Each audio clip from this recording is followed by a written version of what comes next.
Hello everybody, welcome to another One Piece review. This time we'll be covering manga chapter 1104, and it's been quite a while since we had the last chapter. We had to wait quite a while for the conclusion of whether or not Kuma's punch would actually land on Saturn.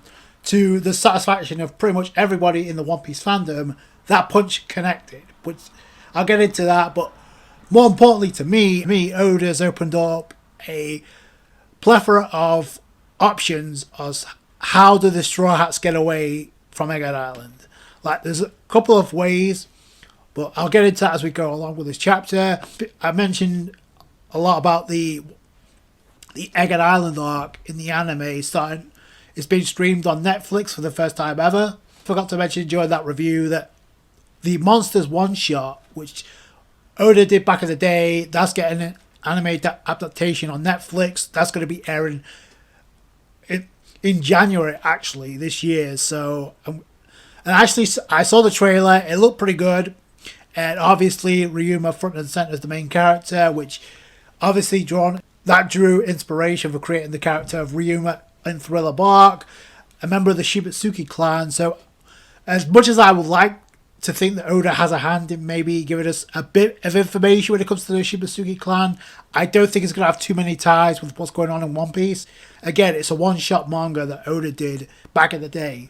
That'd be kind of cool, considering he's a canon character in the story, but since we passed Wano anyway, this is just another aspect of Oda's hard work finally paying off. He's been given his roses, deservedly so. So this is another tidbit of greatness that Netflix is going to animate. I can't wait to see this. So we do get a bit of information. We get to see three main characters. Obviously, Ryuma. The tale of this is Ryuma slays the dragon. That's basically the legend. So we're actually going to see that in animated format. So it's going to be in productions by EH Studio. I'm not familiar with them. So if you are, let me know in the comments what kind of work they've done. So it looks pretty good from what I saw from the trailer. Like we obviously got Ryuma, we got Creano. The guy looks like Mihawk. Don't lie to yourself. As soon as you saw that character, you thought of Hawkeye Mihawk. Don't lie to yourself, because that's exactly what I thought. So that was kind of interesting. We get to see the girl as well with the orange hair, Freya. So who could be the love interest for Ryuma? I don't know. But the title, and it's the 103 Mercenaries Dragon Damnation, which is interesting because that is actually the name of the final attack that Zoro used in his fight with King. So that's kind of interesting. Or like I said, I don't expect too much when it comes to like the nods to One Piece, because it's kind of like its own. It's its own tale, so I don't know. It'd be kind of cool if Oda did that, or if the EH Studios do that. But we get into this chapter, and we start off with a cover page with Sanji, who's presented another wedding cake. I assume he's cut another wedding cake for the second time in his life. This time for the mouse, who's synonymous with Sanji, and who's proposing to another mouse. And they're about to get engaged with Sanji with the wedding cake. So there you go. And Sanji had a pretty interesting role in this chapter, I will say. So we start off with Kuma and wait of whether or not Kuma's punch was actually going to land on Saturn. Boy, did we get into that real quick. And in one panel, it's like Saturn's like actually thinking about, oh, this buccaneer brat. He has like this stoic expression, but before the attack lands, you see the concern in his eye, which is something that he did not have when Barney attacked with the sword. I just want to point that out. I don't know if he's using Armament Haki on his hand or not, but either way, it connected and it did some major damage. I'll say that. I did like the aspect of including every significant part of Kuma's flashback into this, building up into this one climactic punch. It looked like he was going on raw emotion alone, but we don't really know if that's what Kuma's thinking. So the punch connected. And Saturn says, I made a contingency plan of once the revolutionaries took him in to self-destruct. Obviously, he did not do that. That was Vegapunk's handiwork, and we get to find that out later on. But Kuma's punch landed, and boy, did it ever do some damage. And it's surprising that Saturn didn't really do anything to dodge. So he was expecting that self-destruct to go off without a hitch. He got sent flying through buildings throughout Egg Island. So you see a bunch of buildings get collapsed with Saturn. But unfortunately, that's as good as he's going to get for Kuma, because he's like literally stood still. Like he's kneeled down. He can't move. That may be the last attack for Kuma. I don't know. But boy, did that have some raw emotion behind it. There was a plan to have a self-destruct mechanism inside of Kuma once he got taken in by the revolutionaries, but Vegapunk decided not to do that because he couldn't do that. Instead, instead of making him into a bomb, he programmed to shut Kuma's body down entirely, on top of losing his individuality as a human. So he should be able to move, called the Vegapunk, but here he is in the flesh. We get the reunion of Kuma and Bonnie. Bonnie's obviously shedding the emotion, considering Kuma can't respond with those feelings because he can't feel anything right now. So, like I said, the emotion's coming from Bonnie. Obviously, this is going to be emotional no matter what. But then Vegapunk says something interesting. It says he shouldn't be able to move, but then again, he's a Buccaneer. So, again, the intrigue when it comes to the Buccaneer race and Kuma's lineage. So, that has to tie itself up at some point. They're just going to shoot by that? I don't think so. What I do find interesting, despite the Marines, you got Vegapunk, you got Bonnie and Kuma. In the other two panels below, you got Sentomaru and you got Kizaru. I don't find that to be a coincidence. I'll get into that later on. But this was obviously an emotional moment. I think the emotion came from Bonnie, but the fact that Kuma couldn't respond, I think hits even harder. Like, I figured that was going to be the case, but Oda did a masterful job of portraying this moment the way it should have been. That doesn't last long because Sam breaks out literally, and Sam reveals like he lost an arm. Not a problem since he can regenerate. We know this. Sam wants a response from Vegapunk. This is your doing, isn't it? Vegapunk kind of gives a vague response. You could say it's the power of love, which I do find it interesting because Sanji's in that scene as well. But Sanji notices Saturn's regenerating and goes into attack. Shout out to Sanji because Kuma can't move. Bonnie can't, obviously. I don't know if Bonnie would have been able to dodge that, but she would have gone anywhere. So Sanji goes in. He kicks away the attack, deflecting Saturn's hand, or the needle that was coming for Kuma's neck. So Sanji kicked it away. So that was an epic moment for Sanji. I find that very interesting because, again, I want you to pay close attention to that because this is something I've brought up when it comes to not only Luffy and Bonnie's interactions, but also Sanji's had some interactions with Bonnie as well. And some of them involve Kuma. So I want you to pay close attention to it because it's going to have some type of it's going to have a payoff when obviously she's interacted with Luffy. She's obviously interacted with Sanji, Jinbei and Chopper as well to some extent. And after Sanji deflected this attack, Frankie comes and shouts out to him. He actually charges up Radical Beam. Kizaru's like, oh, you've actually grown quite a lot. So Frankie lands the Radical Beam on Saturn. I don't think he did significant damage considering he didn't try to dodge it. Kizaru comes in, kicks Frankie. At this point, I'm thinking we're going to get Sanji versus Kizaru. That'd be lit, but considering that Kizaru is kind of damaged at this point from Luffy's final attack in Gear 5th, this would be kind of an opportunity for Sanji. I don't know if that's going to happen considering how the end of this chapter played itself out, and I'll get into that in a bit. But, so Frankie gets kicked by Kizaru. Kizaru still has enough. He still has enough energy to kick Frankie after laying down all this time. Keep that in mind. Atlas grabs a hold of Kuma considering he can't move. So, I mean, that's a feat of strength for Atlas. So she's carrying Kuma, Bonnie, they're looking to dip, and then all of a sudden says, no, we can't have this. We must eliminate everybody. There's a problem. There's a Buster Call coming in. And it was described it's going to be worse than what was on O'Hara. So Saturn's not playing any more games. The problem, the thing is like we know this. The Straw Hats are getting away. It's been teased they're going to a certain island.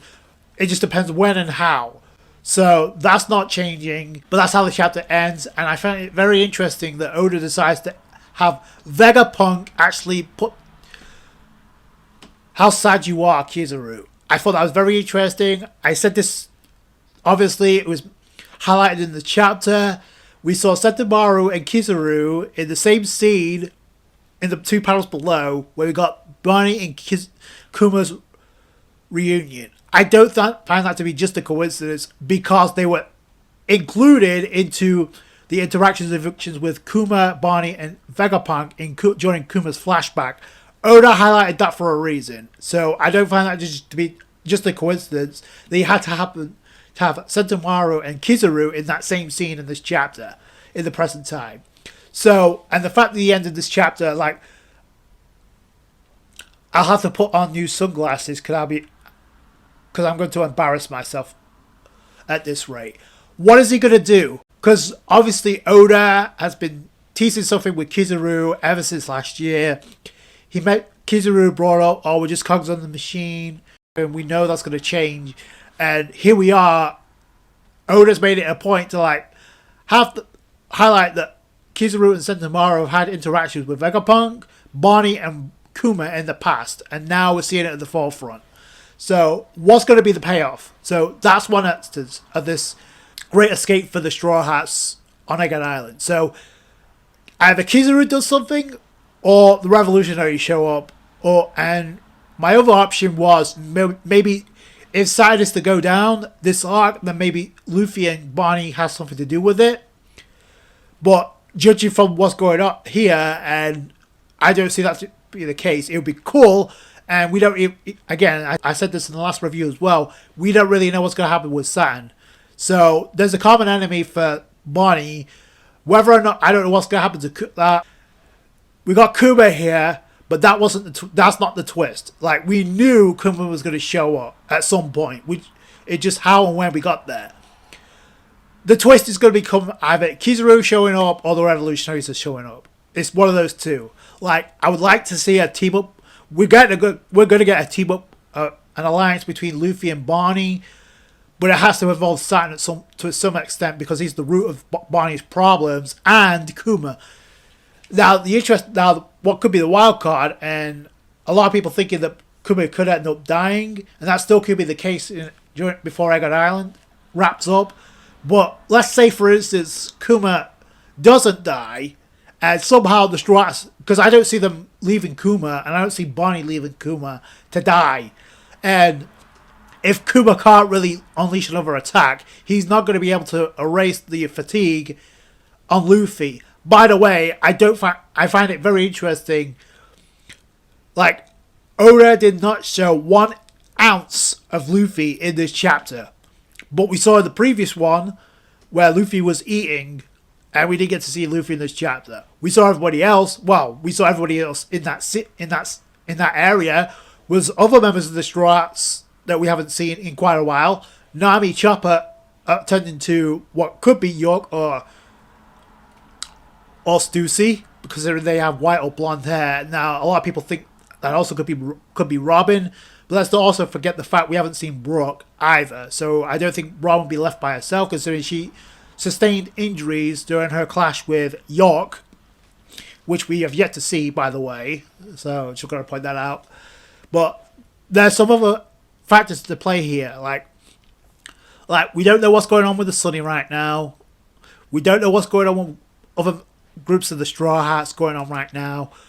We also have Zoro and Rob Lucci going on right now. So that has to be wrapped up, or we have to find out something.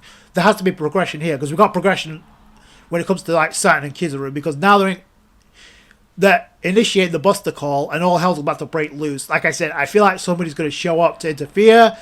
The only party that makes sense right now is the Revolutionary Army. Like, it's just when and how.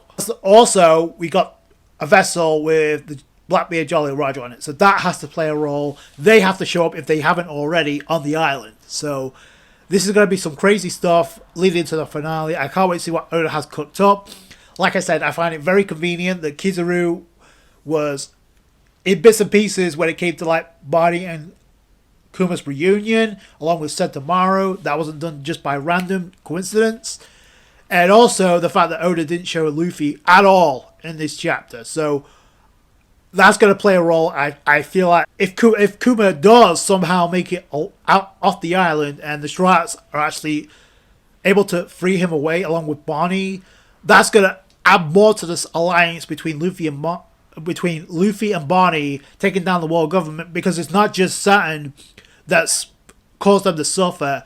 We have a celestial dragon who hasn't been name dropped yet, but it was mentioned Ginny was the 8th lady of Marajose. That wasn't mentioned by mere coincidence. No, there was a reason for that. So that may play a role. Like I said, this is the interaction with Sanji saving Bonnie and Kuma. That's going to play along as well.